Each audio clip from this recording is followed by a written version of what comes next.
I was first inspired to become a leader when my line manager at the time identified and, more importantly, communicated to me that I showed leadership traits that he believed I needed to develop.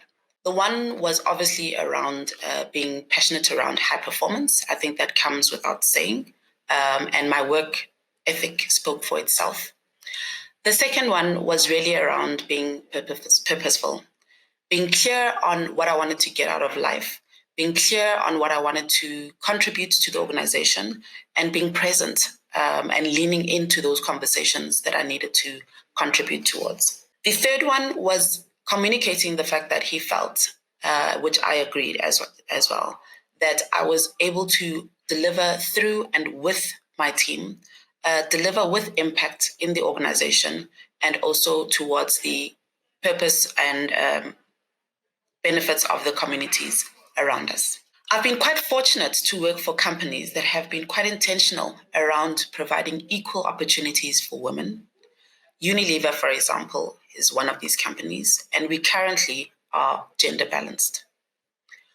So the opportunities that have been made available to me, most importantly, are development. It's very important that we are intentional and purposeful around developing our female leaders, giving them equal opportunities to excel and equal opportunities to make sure that they are leaders of the future.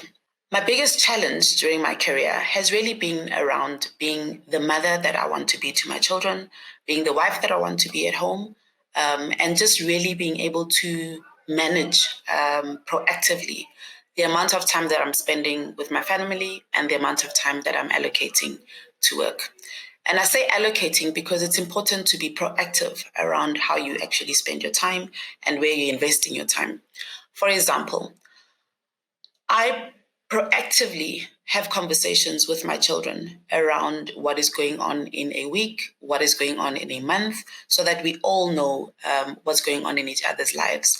And we can prioritize when I and my kids need me to be home. And then I overlay that with my work requirements. And what that communicates to my children is that they are number one in my life. They are important.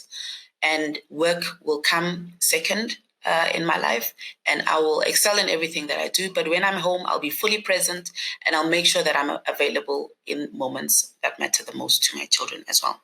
Being able to balance or manage your life actually does require you to have a support system.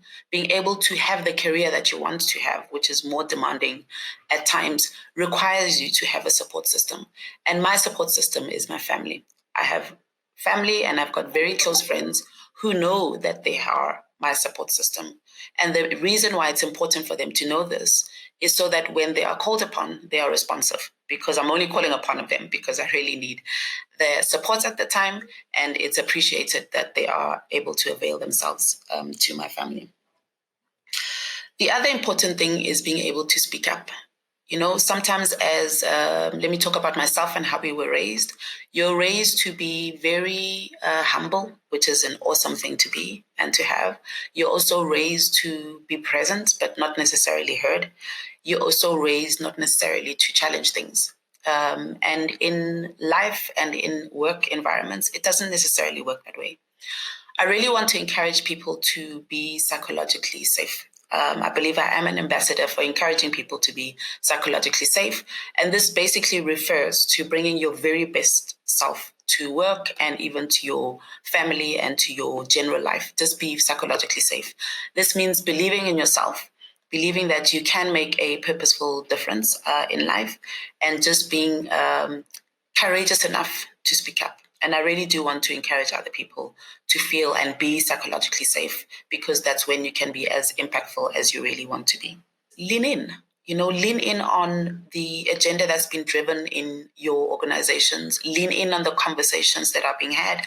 Lean in on the impact that you want to have in your community and in your organization as well. My second piece of advice is be clear on your boundaries. Those boundaries will enable you to manage your life the way that you would like to.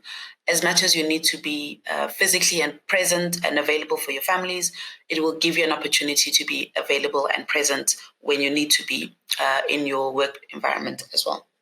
So, a fun question. I was asked about a book that I would recommend, and I've spoken about boundaries, so I would like to recommend that. It's a book by Henry Cloud.